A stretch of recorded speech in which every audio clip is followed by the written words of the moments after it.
우리는 이제 2023년을 또 무사히 잘 마치고 새롭게 2024년을 기다리고 있습니다.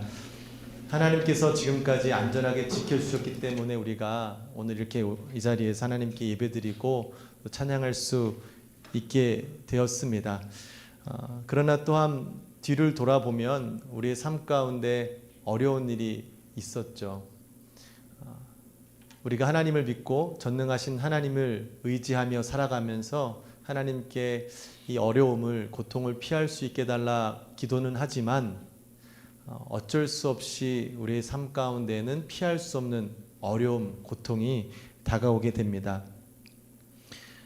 하나님을 믿으면, 전능하신 하나님께 기도하면 고통을 피해 나갈 수 있을 것 같지만 또 그렇지 않은 우리의 삶을 또 발견하게 됩니다. 이 땅 가운데 살아가는 모든 사람들은 어쩔 수 없이 고난, 고통, 역경을 꼭 경험할 수밖에 없지요. 그렇다면 우리의 삶 가운데 어차피 피할 수 없는 것이 고통이라면 우리가 그것을 언제 올까, 어떻게 피할까 노심초사하며 살아가는 것보다 우리에게 다가오는 그 고통, 고난을 잘 받아들이며 그것을 잘 견뎌내는 것을, 그런 방법을 깨닫는 것이 우리에게 더 유익한 것이며, 이런 고난이 우리에게 주는 피해가 아니라 오히려 우리에게 유익됨을 깨닫는다면 우리의 삶이 조금 더 또 다가오는 2024년이 우리에게는 더욱더 가치 있는 보람된 삶이 될 것입니다. 그래서 오늘 말씀, 특별히 욥기 말씀을 통해서 우리가 깨달으려고 하는데요. 2023년을 마무리하며 2024년을 맞이하는 이 시기에 이 고통의 대표적인 인물 욥을 다루는 것이 조금 희망적이진 않아 보인다라고 생각할 수 있으나, 또 하나님께서 주시는 말씀, 우리에게는 또한 그것이 하나님께서 오히려 우리에게 주시는 진리의 말씀이고 소망의 말씀이 되기를 소망합니다. 여러분, 성경에 많은 사람들이 나오죠. 하나님께서 사랑하시고 선택한 인물들이 있는데요. 하나같이 참 멋있고 대단한 사람이어도 그들 또한 고통을 피해 나갈 수 없는 것을 우린 보게 됩니다. 영적인 사람들, 하나님의 사람들은 늘 고통 가운데, 어려움 가운데 그 길을 걸어가게 됩니다. 다른 사람들과 별반 다를 것이 없죠. 믿지 않는 사람들이 고통을 당하면 전능하신 하나님을 믿는 우리들은 고통을 당하지 말아야 되는 것 아닌가? 아니요. 하나님은 우리도 똑같이 고통의 길에 내밀어 놓으십니다. 그러나 그 고통을 맞이하는 방법이 다른 것을 우리는 보게 됩니다. 욥 하면 인간이 받을 수 있는 최고의 고통을 받은 사람으로 생각할 수 있죠. 자신이 가지고 있는 모든 것들을 다 빼앗기고 가족마저도 다 먼저 세상을 떠나고 결국 몸 하나밖에 남질 않았는데 자신의 몸뚱아리마저도 극심한 병에 걸려서 아무것도 가지지 못한 상황이 바로 욥의 모습입니다. 근데 욥의 모습이 단순히 그가 겪고 있는 그 상황 때문에 힘든 것도 있을 수 있지만 거기에 얹혀서 그것만 끝인 게 아니라 얹혀서 더 힘든 일이 있죠. 욥이 망했다고 소식을 들은 친구들이 욥을 위로하려고 욥에게 옵니다. 그런데 욥을 봤더니 이게 생각했던 것보다 더 큰 고통을 겪고 있는 거예요. 그때 당시 사람들은, 그들의 믿음은, 사람은 착하게 살면 무조건 잘 되고 나쁘게 살면 무조건 나쁘게 된다라는 인과응보의 사고방식이 있었습니다. 그래서 잘된 사람은 저 사람 참 정의롭게 잘 살아서 저렇게 됐구나. 그리고 고통 가운데 있는 사람들은 저거 분명히 또 무슨 죄를 지어서 저렇게 지금 고통을 당하고 있는 거야 라는 생각을 그때 당시 사람들은 가지고 있었습니다. 그러니 그런 사고로 욥을 본 친구들은 그 분명 정말 극심한 큰 죄를 지었기 때문에 욥이 이렇게까지 고통을 당하고 있다고 그들은 생각했죠.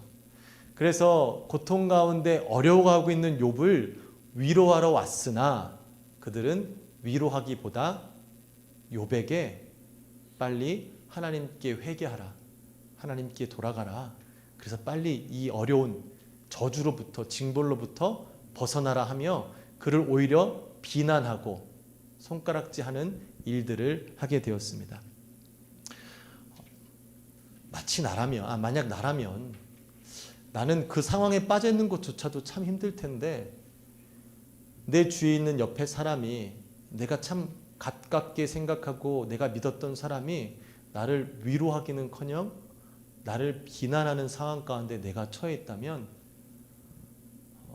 정말 인간으로서는 어찌할 바 모르고 참 좌절 가운데 있겠다 생각을 했습니다. 또 어찌 보면 그런 상황 가운데 몸 다 잊어버리고 몸까지 아픈 상황에 나는 아무런 힘이 없더라도 저 친구들이 나를 위로하기는커녕 비난한다면 내 안에 남아있는 모든 힘을 다 활용해서라도 그 친구들에게 대항하며 그 친구들과 싸울 것 같다라는 생각도 했습니다. 왜냐하면 욥기에 처음에 보면 여러분도 아시겠지만 욥은 하나님께서도 인정한 의인이었거든요. 정의로운 사람이었거든요. 그래서 그가 받는 고난, 고통이 욥으로서는 절대 받아들일 수가 없는, 이해할 수가 없는 상황이었죠. 욥이 알 수 없는 세계에서는 하나님께서 욥을 너무 믿다 보니 사탄 보고 네가 한번 시험해봐라 라고 그 시험거리로 욥이 고통을 당하고 있지만 욥은 정말 그런 상황이 이해가 되지 않고 나를 저주하고 비난하는 친구들조차 너무 화가 났죠. 처음에는 그래서 욥도 친구들에게 그들이 한 이야기를 대꾸하며 반발하며 싸우는 대화를 하게 됩니다. 그런데 오늘 우리가 읽는 본문의 말씀은 그 친구들과 세 번째 대화의 과정 가운데 있습니다. 근데 이 과정을 지나면서 하나님께서는 욥을 만져주시고 계십니다. 친구들의 그 반응에 화가 나서 맞대응하다가 점점 시간이 지나면서 욥이 자신이 예전에 가졌던 생각들, 마음속에 있는 것들이 점점 자라나는 것을 경험하게 됩니다. 그래서 욥은 친구들이 그를 비난할 때, 그 어려운 상황 가운데 있을 때 오늘 이 시점에서 그가 가진 생각은 하나님, 나 정말 죽겠는데 언제까지 정말 이렇게 놔두실 겁니까? 나 좀 예전에 그렇게 많이 갖고 있던 재물들 이제 하루빨리 좀 다시 주십시오. 내 건강 이게 뭡니까? 하나님, 내 건강 좀 빨리 회복시켜 주십시오. 이전에 내가 누렸던 그런 부귀영화들 하나님이 살아계신다면, 나를 사랑하신다면 빨리 회복하게 해 주십시오 라는 마음이 있던지, 아니면 하나님, 저 친구들 나를 위로하러 온다고 했는데 나를 위로하기는커녕 나를 비난하고 있습니다. 저들에게 저주를 내려주시고 저들에게 징벌을 내려주십시오 라고 하나님께 기도를 하든지 그렇게 했어야 되는데, 이런 상황 가운데 욥은 그 마음 가운데 다른 것에 대한 갈망을 갖게 됩니다. 함께 읽지는 못했는데요, 3절 말씀에 보면 이렇게 얘기합니다. 내가 어찌하면 하나님을 발견하고 그의 처소에 나아가랴. 그 상황 가운데 욥의 마음 가운데에서는 전능하신 하나님을 보고 싶은 거예요.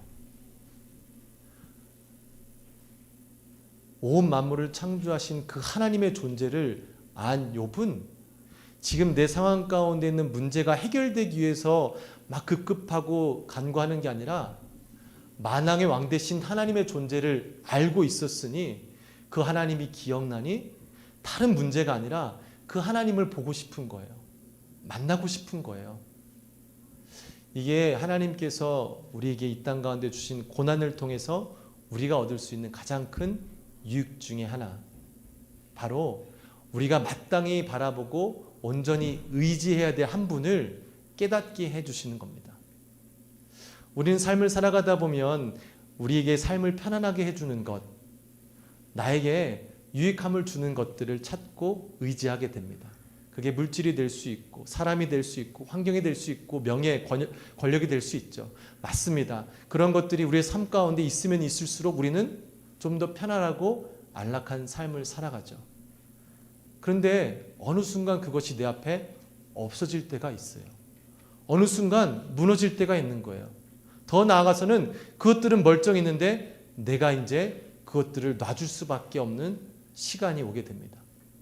이것이 잠깐의 시간에는 나에게 기쁨을 주는 듯 싶었으나 이게 결국 우리 전체적인 인생의 목적에 있어서는 나에게 참된 영원한 영적 안식을 주지 못하는 것을 깨닫는 시점이 우리에게 주시는 것이 바로 고난인 것입니다. 예전엔 이게 다인 줄 알았던 거예요. 이것을 위해 열심히 살았는데 나중에 가서 그것을 잃어보니 없어 보니 더 중요했던 것, 내가 미처 바라보지 못했던 것을 그때서야 발견하게 되고 그 귀중함을 찾게 되는 것, 그것이 우리 인생 가운데서도 많은 경험이 있지 않습니까? 하나님께서는 이 땅 가운데 온전히 의지해야 될 분을 바라보지 못하고 엉뚱한 것에 마음을 빼앗겨서 기대고 의지하며 살아가는 자들을 고통을 통해서 온전히 바라보고 우리에게 큰 도움을 주실 분을 바라볼 수 있는 기회를 허락해 주십니다. 욥은 고통을 통해서 처음엔 화가 났지만 이제는 이 모든 것들, 때로는 이해할 수도 없는 이 상황 가운데 바라볼 수 있는 분이 오직 하나님 한 분이라는 것을 깨닫게 되고 하나님을 찾게 됩니다. 그런데 그렇게 깨닫게 되고 하나님을 찾는데 정작 욥은 하나님을 볼 수가 없습니다. 8절 9절 말씀해 보면요. 그런데 내가 앞으로 가도 그가 아니 계시고 뒤로 가도 보이지 아니하며 그가 왼쪽에서 일하시나 내가 만날 수 없고 그가 오른쪽으로 돌이키시나 내가 배울 수 없구나. 이 세상의 모든 것들이 아무것도 아니구나라는 것을 깨닫고 그렇다면 우리 인생의 궁극적인 목적이 무엇이며 내가 왜 이 땅에 왔으며 내가 어디로 가는지 그때서야 하나님을 찾게 되는 신의 존재를 찾게 되는데 그 하나님을 만나기가 볼 수가 없는 거예요. 하나님 어디 계십니까? 하나님 만물의 왕이신데 난 그 하나님 나와 늘 함께 하신다 약속하셨는데 하나님 도대체 어디 계십니까? 하나님 찾는데 나 좀 만나주세요. 나는 이 어려운 과정이 욥에게 있었습니다. 우리도 그런 시간이 있지 않습니까? 고통 가운데 그동안 저기 뒤로 밀어두었던 하나님을 찾게 됩니다. 옛날에 한 신학자가 하나님을 표현하기에 하나님은 낙하산이다 라고 표현했다고 합니다. 낙하산이 뭐죠? 뛰어내릴 때만 필요한 물건입니다. 평소엔 필요 없다가 우리가 뛰어내려야 될 때만 펴서 사용하는 하나님, 마치 그런 하나님처럼 우리가 하나님은 평소에 아무런 필요 없는 사람으로 필요 없는 존재로 여기다가 떨어져야 될 때, 힘들 때 그때 하나님을 찾는데 하나님이 보이지 않아요. 우리는 그동안 나의 생각이, 나의 눈이, 나의 귀가 여러 가지 불순물로 인해서 눈이 잘 보이지가 않는 거예요. 눈을 뜬 것 같고 쳐다보는 것 같지만 내 눈이 다 가려져서 보이지가 않는 겁니다. 근데 욥은 이 상황을 그냥 좌절하고 힘들게 받아들이는 것이 아니라 그때 그가 사용한 것이 바로 믿음입니다. 그 믿음을 가지고 욥이 고백한 말씀이 오늘 본문 말씀인데요. 10절 한번 같이 읽었으면 좋겠습니다. 그러나 내가 가는 길을 그가 아시나니 그가 나를 단련하신 후에는 내가 순금같이 되어 나오리라. 아멘.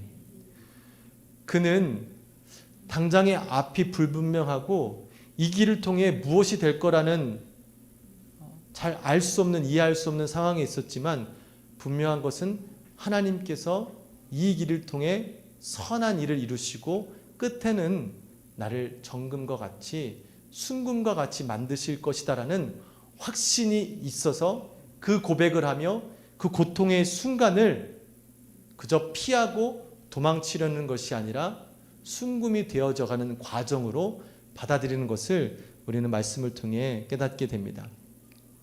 여러분, 이런 과정이 단순히 하나님께서 믿음의 사람들에게 주신 과정이겠습니까? 아니죠. 그러니까 1부 때 중고등부 아이들하고 이야기를 하면서 오늘은 같은 본문의 말씀으로 이야기를 하는데 아이들에게 질문을 했습니다. 혹시 너희들 중에 공부를 좋아하는 애가 있니? 아무도 대답하지 않더라고요. 공부하고 싶은 애들이 있니? 아무도 대답을 하지 않습니다. 혹시 그런데 너희 중에 좋은 대학교 가고 싶은 애들이 있니? 다 손 들죠. 왜 좋은 대학교를 가고 싶니? 좋은 대학교를 나오면 좋은 직장을 구할 수 있대요. 저는 아주 좋은 대학교를 다녀보지 않아서 잘 모르겠습니다. 그런데 좋은 대학교가 좋은 이유가 있겠죠.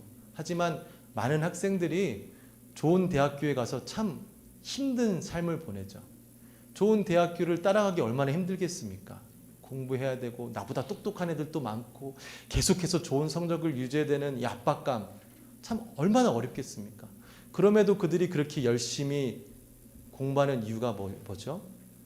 졸업하면 막연하게 내가 좋은 직장을 구할 수 있을까라는 그 희망이 있기 때문에 그나마 참고 공부를 하지 않습니까? 좋은 대학교를 갔는데도 불구하고 네가 거기 가봐라 뭐 거 졸업한다고 네가 뭐 좋은 직장 구할 수나 있을 것 같냐? 이런 결론을 가지고 있다면 어느 누가 좋은 대학교를 가고 싶어 하겠습니까? 왜 내가 굳이 거기 가서 고생하며 힘들게 나의 젊음의 시간을 거기 헛되게 보내게 하겠습니까? 그 끝이 좋을 것이다라는 그 생각 때문에 그들은 좋은 대학에 들어가서 공부를 열심히 하는 것이죠. 우리 남자들도 그런 거 많이 있지 않습니까? 우리는 아닐 수 있지만 군대 너 어디 나왔어? 하여튼 힘든 데 나와야 더 좋은 거예요. 우리 군대가 더 힘들었다. 왜? 그 군대 나오면 그 힘든 과정 동안 내가 그것을 견뎌내서 내가 더 강한 사람이 되었다는 것을 드러내고 싶은 것이죠. 우리는 어떤 어려운 과정을 통해서 결국에 좋은 것들을 얻어내는 그 결과를 얻는다는 것을 알고 있습니다. 그래서 우리는 어려움에도 불구하고 그 어려운 길을 도전하는 것이죠. 하다못해 운동을 하는 것도 그렇잖아요. 처음에는 어떻게 할지도 모르고 막 어렵지만 잘 치고 싶고 그걸 즐기고 싶어서 수많은 노력을 하지 않습니까? 시간과 물질과 여러 가지를 쓰면서도 그것들을 어느 정도까지 올려서 이제는 마음껏 즐길 수 있도록. 모든 일에 있어서는 그 훈련의 과정, 고통의 과정이 필요한 것입니다. 우리를 가장 잘 아시는 하나님께서 육적인 뿐 아니라 영적인 부분도 그렇게 성장하는 것을 아시기에 때로는 우리를 그 과정 가운데 집어넣으십니다. 저는 금을 캐는 것을 잘 모르기 때문에 그냥 단편적으로 쉽게 제가 이야기로는 금은 단순히 우리가 땅에 박혀있는 금을 캐내는 게 아니라 하더라고요. 금이 섞여 있는 금광을 찾는 것이 먼저이고 어렵게 그것을 찾으면 찾는다고 그것 자체가 금이 아니라 그것을 깨트리고 뜨거운 불에 집어넣어서 그 힘든 과정을 통해 결국에 순금, 정금을 얻게 된다는 것입니다.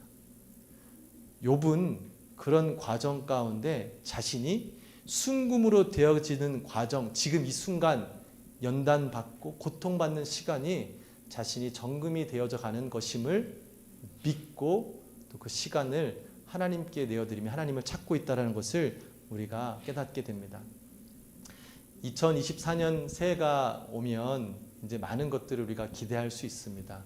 지금보다 더 좋은 것, 더 좋은 일들이 일어나겠지라는 기대가 있지만 현실에서는 아까 처음 말씀 나눈 것처럼 고통과 고난이 우리에게 다가올 수밖에 없습니다. 피할 수 없죠. 그게 우리의 인생의 일부이기 때문입니다. 그런데 그것이 예전에는 그냥 고통인 줄 알았어요. 그래서 어떻게 해서든 피해가고 싶은 거예요. 그런데 오늘 말씀을 보니 이 고통, 고난이 나를 그저 힘들게 하기 위한 고통이 아니라 나를 정금으로 만들어 가시는 하나님의 그 과정, 제조 과정임을 우리가 깨닫게 됩니다. 그러니 2024년의 기도가 하나님, 우리 어려운 일 없이 아주 평탄하게 그냥 탄탄대로로 살게 해주십시오 라는 기도 제목보다는 하나님, 하나님께서 나를 정금으로 만들어 주시는 이 과정 가운데 내가 끝까지 포기하지 않고 일을 잘 감당하여서 하나님께서 나를 깨끗한 정금으로 만들어 주시는 그 일들을 저도 목격하며 경험할 수 있도록 믿음과 능력을 달라는 기도를 하는 것이 우리에게 마땅한 기도인 줄 믿습니다. 우리는 자칫 잘못 생각하면 하나님께서 우리에게 정금을 주시는 분으로 생각할 수가 있습니다. 하나님, 나 금 좀 주세요. 난 금이 필요해요. 내가 먹고 살려면, 안전하려면, 평안하려면 금이 필요합니다. 라고 하지만 하나님께서는 금을 주시는 분이 아니라 우리를 순금으로 만들어 주시는 분인 줄 믿습니다. 그 하나님을 우리가 신뢰하고 의지하며 이 2024년 한 해도 하나님께서 여러분을 정금으로 순금으로 만드실 때 온전히 내어드려서 여러분도 기대하지 못했던 그 하나님의 놀라운 솜씨로 정금이 되어지는 놀라운 은혜를 축복을 누리게 되시기를 주님의 이름으로 또 축복합니다.